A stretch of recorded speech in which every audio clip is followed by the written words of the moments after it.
டாகி டாகி டாகி டாகி ஸ்டைலுடா, சிங்கம் போல நடந்து வர செல்ல பேராண்டி, கொக்கு மீனை திங்குமா இல்லையனா மீன் கொக்க முழுங்குமா. அட என்னம்மா இன்னைக்கு ஏதாச்சும் மியூசிக் ப்ரோக்ராமா இல்லை என்ன பாட்டு எதாவது ப்ராக்டிஸ் பண்ணுறியா அப்படின்லாம் நீங்கள் கேட்பீங்கல்ல. அதெல்லாம் ஒன்றும் இல்லைங்க. இப்போது எல்லாத்துக்குமே வெற்றி அப்படின்னா ரொம்ப பிடிக்கும்ல, சக்ஸஸ் அப்படின்னா.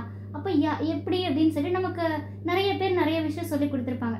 இதை பண்ணால் இது பண்ணால் சக்ஸஸ் கிடைக்கும், இந்த வழியில் போனீங்கன்னா சக்ஸஸ் கிடைக்கும் அப்படின்னு வெற்றியை பற்றி நிறைய சொல்லியிருப்பாங்க. ஆனால் ஒரே ஒரு நூல், ஒரே ஒரு புத்தகம் மட்டும் என் தலையில் நல்லா ஒரு கொட்டு வச்சு, நீ மற்றவங்க கிட்டலாம் கற்றுக்கிட்டது போதும், போயிட்டு பேர்ட்ஸ் கிட்டேயும் அனிமல்ஸ் கிட்டேயும் போயிட்டு என்ன வெற்றிக்கான வழின்னு கற்றுட்டுவான்னு ஒரு கொட்டு வச்சு அனுப்பிடுச்சு இந்த புக்கு. அப்படி என்ன அப்படின்னு பார்க்கலாமா?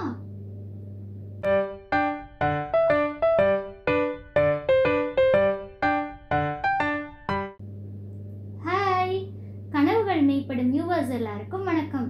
எல்லாரும் எப்படி இருக்கீங்க? நல்லா இருக்கீங்களா? ஓகே. ஆக்சுவலாக இந்த வெற்றி அப்படின்ற ஃப்ரூட் எல்லாத்துக்குமே ரொம்ப பிடிக்கும். சரி, இது எப்படியாவது நம்ம பிடிச்சிடணும், எப்படியாவது சக்ஸஸ் ஆயிடணும் அப்படின்னு நம்ம ஆசைப்படுவோம். அப்போது வெற்றிக்கு நமக்கு நிறைய பேர் ஏகப்பட்ட புக்ஸ் சொல்லியிருப்பாங்க, ஏகப்பட்ட மோட்டிவேஷனல் ஸ்பீச் கேட்டிருப்போம். ஆனால் நமக்கு நம்மளை சுற்றி இருக்க நேச்சர் கூட நமக்கு வெற்றிக்கான வழியை சொல்லித்தரோம் அப்படின்னா நீங்கள் நம்புவீங்களா? ஆமாங்க, பேர்ட்ஸ், அனிமல்ஸ் எல்லாமே நமக்கு வெற்றிக்கான வழியை கண்டிப்பாக சொல்லிக் கொடுக்கும். ஏதோ ஒரு வழியில் கண்டிப்பாக சொல்லி கொடுத்துட்டே தான் இருக்குது நமக்கு. ஓகேவா? ஸோ இன்றைக்கி நான் அதை பற்றி தான் பேச போகிறேன். ஆனால் புக் ரிவ்யூலாம் கிடையாதுங்க. ஆனால் அந்த ஒரு பர்டிகுலர் நூல், அந்த நூல் தான் இதை பற்றி பேர்ட்ஸ் கிட்ட நம்ம என்ன கற்றுக்கணும், அனிமல்ஸ் கிட்ட என்ன வெற்றிக்கான வழியை கற்றுக்கணும் அப்படின்னு சொல்லியிருக்கு. அது என்ன அப்படின்னு பார்த்தீங்கன்னா, சாணக்கிய நீதி நூல். இது நிறைய பேர் படிச்சிருப்பீங்க, சாணக்கிய நீதி நூல். ஸோ இதில் பார்த்தீங்கன்னா நிறையா சான்ஸ்கிரிட்லேருந்து மொழிபெயர்த்திருக்காங்க. அப்போ நிறைய பாடல்களில் நிறைய விஷயங்களை சொல்லியிருப்பாங்க. சில பேர் சொல்லுவாங்க, இது அறநெறிக்கு முரண்பாடாக இருக்குது அப்படின்னு. மேலோட்ட பார்க்கும்போது அந்த நூல் அப்படி தான் இருக்கும். ஏன்னா வெற்றிக்கான குறுக்கு வழிகள், யாரிடம் சொல்லக்கூடாத ரகசியங்கள் வித்தியாசமாக சொல்லியிருப்பாங்க. ஆனால் அதை நம்ம டீப்பாக படித்து பார்க்கும்போது தாங்க நமக்கு விஷயமே புரிய வரும். ஆஹா, இப்படிலாம் சொல்லியிருக்காங்களா அப்படின்னு சொல்லிட்டு. ஓகேவா? சரி, அப்படி என்ன வெற்றிக்கான வழிகள் பறவைகள் கிட்ட விலங்குகள் கிட்ட இருந்து கற்றுக்கலாம் அப்படின்னு நீங்கள் யோசிச்சிங்கன்னா, இதில் 3 பறவைகள். ஃபஸ்ட்டு பறவைகள் பார்த்துடலாம். ஏன்னா நமக்கு எப்பயுமே பறக்குதான்னு ஆசை. அதனால் பறவைகள், எந்தெந்த பறவைகள் கிட்ட இருந்து கற்றுக்கலாம் அப்படின்னு பார்த்தீங்கன்னா, ஃபஸ்ட்டு கொக்கு. அதுக்கு தாங்க அந்த பாட்டை பாடிட்டு இருந்தேன், கொக்கு. ஓகேவா? அடுத்து என்னன்னு பார்த்தீங்கன்னா காகம். ஓகேவா? காகத்துக்கிட்ட இருந்து நம்ம கற்றுக்கலாம். அடுத்து என்னன்னு பார்த்தீங்கன்னா சேவல். ஸோ இந்த 3ம் நமக்கு என்ன சொல்லித்தருது அப்படின்னு பார்க்கலாமா? ஃபஸ்ட்டு கொக்கு. ஓகே, கொக்கு என்ன அப்படின்னு பார்த்தீங்கன்னா, மீன் அதை பிடிக்கும்போது பார்த்தீங்கன்னா ரொம்ப ஃபோக்கஸ் பண்ணி அப்படியே உட்காந்துருக்கும். கரெக்டாக டைம் நேரத்தை பார்த்து உட்காந்துருக்கும், எப்போ கரெக்டான நேரம் வரும் அப்படின்னு. அவசரம் கூட படாதுங்க, ரொம்ப பொறுமையாக உட்காந்துருக்கும். கொக்கை பற்றி உங்களுக்கு தெரியும்ல, பொறுமையாக உட்காந்து டக்குன்னு மீனை கொத்திட்டு போயிடும். ஓகேவா? ஸோ அதுதான் கொக்கோட நேச்சர். அப்போது நம்ம என்ன பண்ணணும், கொக்கு மாதிரி நம்ம பொறுமையாக வெயிட் பண்ணணும். நிறைய பேர் என்ன திரும்ப பண்ணுவோம், நம்ம எல்லா ஸ்டெப்ஸும் எடுப்போம் சக்ஸஸ்க்கு. ஆனால் அந்த கிட்ட வரும்போது அந்த பொறுமை இழந்துருவோம். அந்த காத்திருக்கிற டைம் நமக்கு பிடிக்காது.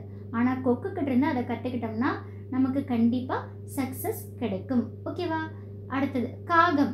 நம்ம காக்கா அப்படின்னு பார்த்தாலும் அதுக்கு சாப்பாடு வைக்கணும் அப்படின்னு சொல்லுவோம். ஓகேவா? வடை, காக்கா வடை எடுத்துகிட்டு போன கதை இதெல்லாம் நமக்கு ஞாபகம் வரும். ஆனால் காக்கா நமக்கு என்ன சக்ஸஸ் சொல்லி கொடுக்குதுன்னு பார்த்தீங்கன்னா, இப்போ நீங்கள் சாப்பாடு காக்காவுக்கு வைக்கிறீங்கன்னா மற்ற பறவைகளை எதையும் கிட்ட வர விடாது. ஓகேவா? அதே மாதிரி அது வித்தியாசமாக ஒன்று பார்த்துச்சுன்னா அதை சேர்த்துக்காது பறவைகள் எல்லாம். இப்போ நம்மளே சாப்பாடு வைக்கிறோம், நம்ம போய் அதை பிடிக்கலாம் அப்படி இப்படின்னு பண்ணால் அது ஓடிடும். ஓகேவா? சாப்பாடு வச்சவங்கள கூட அதை நம்பாது.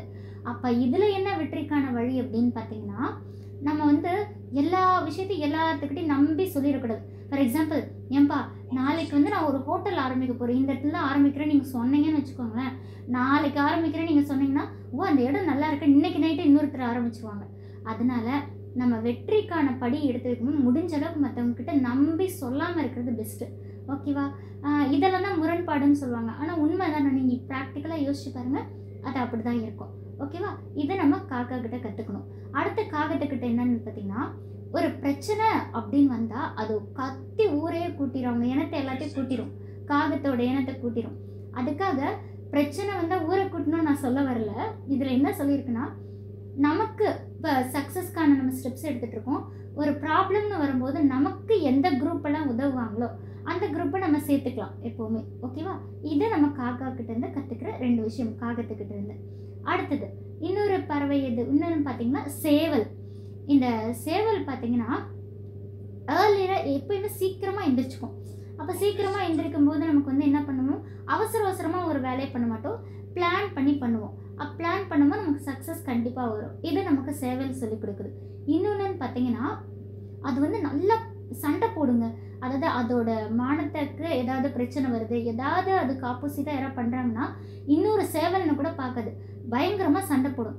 அப்போது நமக்கு ஒரு விஷயம் தேவை அப்படின்னா, நல்ல விஷயம் தேவை அப்படின்னா அதை கண்டிப்பாக எதிர்த்து நின்று போராடணும். ஓகேவா? அடுத்த சேவல்கிட்ட இருந்து இன்னொரு விஷயம் நம்ம என்ன கற்றுக்கலாம்னா, அது தானாகவே அதோட உணவை வந்து தேடி சாப்பிட்டுக்கும். அப்போது நமக்கு வந்து யாராவது மோட்டிவேட் பண்ணுவாங்களான்னு இல்லாமல் நமக்கு செல்ஃப் மோட்டிவேஷன் அப்படின்றது ரொம்ப முக்கியம் அப்படின்றது இந்த சேவல்கிட்ட இருந்து கற்றுக்கலாம். ஓகேவா? அடுத்தது விலங்குகள் இதில் என்ன சொல்லியிருக்காங்கன்னா, 3 விலங்குகள் பாடல்களில் சொல்லியிருக்காங்க சாணக்கிய நீதி நூலில். என்னன்னு பார்த்தீங்கன்னா சிங்கம், கழுதை, நாய். ஓகேவா? ஃபஸ்ட்டு சிங்கம் பார்த்துடலாம். சிங்கம் என்ன அப்படின்னு பார்த்தீங்கன்னா, அது வந்து எதையுமே முழு மனசோடு செய்யுங்க, அறகுறையாக செஞ்சிடாது. அது முயலாகட்டும், யானையாகட்டும், யாரை வேட்டையாடணுன்னாலும் ஃபுல்லாக முழு மனசோட கரெக்டாக பண்ணும். ஓகேவா? அறகுறையாக பண்ணிச்சுன்னா மிஸ் ஆகிடும். அதனால் நம்மளும் ஒரு வெற்றிக்கான படி வைக்கிறோன்னா முழு மனசோடு அதை பண்ணிட்டோம்னா கண்டிப்பாக சக்ஸஸ் ஆகிடும் அப்படின்னு இந்த நூல் சொல்லுது. அப்போது சிங்கத்திட்டிருந்து நம்ம இதை கற்றுக்கலாம். அடுத்து கழுதை பார்த்தீங்கன்னா, அது வெயிலாக இருந்தாலும் சரி, மழையாக இருந்தாலும் சரி, அது தொடர்ந்து வேலை செஞ்சுட்டே இருக்குங்க, எஜமானுக்காக வேலை செய்யும். ஓகேவா? அப்போது நம்ம என்ன பண்ணுவோம், இன்றைக்கி எனக்கு ரொம்ப வேலை இருந்துச்சு, நமக்கே நம்ம எக்ஸ்கியூஸ் கொடுத்துக்கிட்டே இருப்போம். இன்றைக்கி நான் ரொம்ப பாவம், எனக்கு ரொம்ப டயர்டாயிருச்சு, என்னாலலாம் முடியாது அப்படின்னு நமக்கு எக்ஸ்கியூஸ் கொடுத்துக்கிட்டு இருப்போம். ஆனால் இது தப்பு. கழுதைகிட்ட இருந்து அந்த எக்ஸ்கியூஸ் அப்படின்ற விஷயத்த நம்ம வந்து விளக்கிக்கலாம். ஓகேவா? முடிஞ்ச அளவுக்கு மழை, வெயில், அது எந்த காரணமும் சொல்லாமல் நம்ம வேலையை பார்க்கலாம்.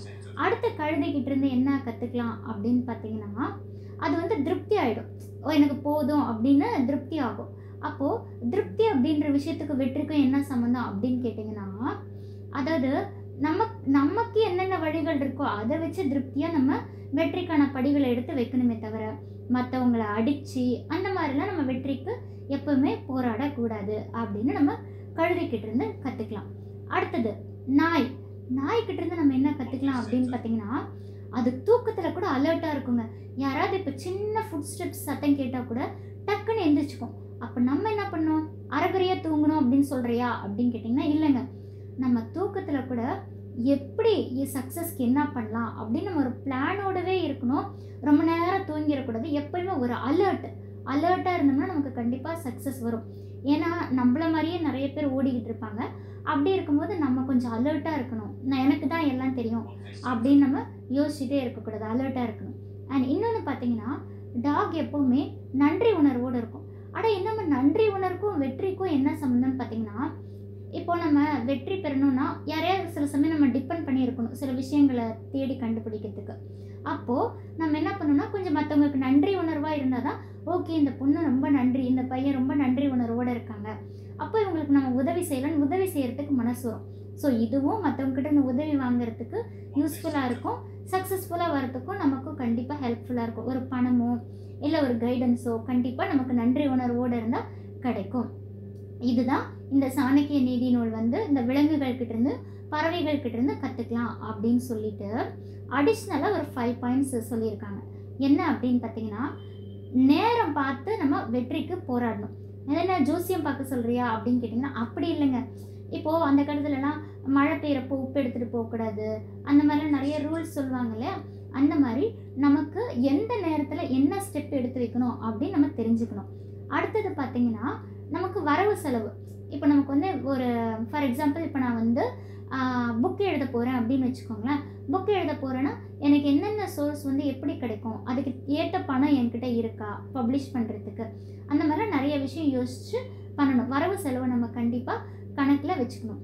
அடுத்த தேர்டு பார்த்திங்கன்னா, நம்ம எல்லாத்துக்குமே தெரிஞ்சது தான் நம்மளோட ஸ்ட்ரென்த் என்ன, வீக்னஸ் என்ன அப்படின்னு தெரிஞ்சுக்கணும். அடுத்து ஃபோர்த்து பார்த்தீங்கன்னா எந்த இடத்துல நம்ம வெற்றிக்கான இடத்த நம்ம இலக்கை நியமிச்சிருக்கோம் அப்படின்னு பார்க்கணும். ஃபார் எக்ஸாம்பிள் பார்த்தீங்கன்னா இப்போ நான் ஒரு ஹோட்டல் ஆரம்பிக்கிறேன்னு வச்சுக்கோங்களேன். அந்த ஏரியாவில் ஆல்ரெடி 11 ஹோட்டல் இருக்கும் அப்படின்னா நானும் 12வது ஹோட்டலாக இட்லி கடையே போட்டுறக்கூடாது. அதுக்கு பதிலாக வேறு எதாவது டிஃப்ரெண்ட்டாக யோசிச்சு பண்ணணும் அப்படின்றது தான். அடுத்து கடைசியாக பார்த்தீங்கன்னா நம்ம வந்து பாசிட்டிவாக இருக்கணும். எப்போவுமே பாசிட்டிவ் அப்படின்றது நமக்கு நல்ல தெரிஞ்ச விஷயந்தான். மனசு தைரியமாக இருக்கணும், ஃபெயிலியர்லேருந்து நம்ம கற்றுக்கணும் அப்படின்றது தான். ஓகேவா? அதனால தான் நீங்கள் பார்த்தீங்கன்னா இந்த MBA எல்லாம் படித்தவங்களுக்குலாம் தெரிஞ்சிருக்கும். SWOT அனாலிசிஸ் அப்படின்னு ஒன்று வைப்பாங்க. அது என்ன SWOT அப்படின்னு பார்த்தீங்கன்னா SWOT, அதனால் ஸ்ட்ரென்த், வீக்னஸ், ஆப்பர்ச்சுனிட்டி, த்ரெட் அப்படின்றது. இந்த விஷயத்தெல்லாம் நம்ம கணக்கில் வச்சுக்கிட்டோம்னா கண்டிப்பாக நம்ம வெற்றி நிச்சயம், இது வேத சத்தியம் அப்படின்ற மாதிரி நம்ம ஜாலியாக என்ஜாய் பண்ணிக்கலாம் வெற்றியை. ஓகேவா? ஸோ இது வந்து சாணக்கிய நீதி நூல்லேருந்து சொல்லியிருக்கோம். இதை நீங்கள் கண்டிப்பாக அதை படித்து பார்த்தீங்கன்னா தமிழ்லேயும் இருக்குது மொழிபெயர்ப்பு. நீங்கள் படித்து பார்த்தீங்கன்னா உங்களுக்கு தெரியும். ஓகேவா?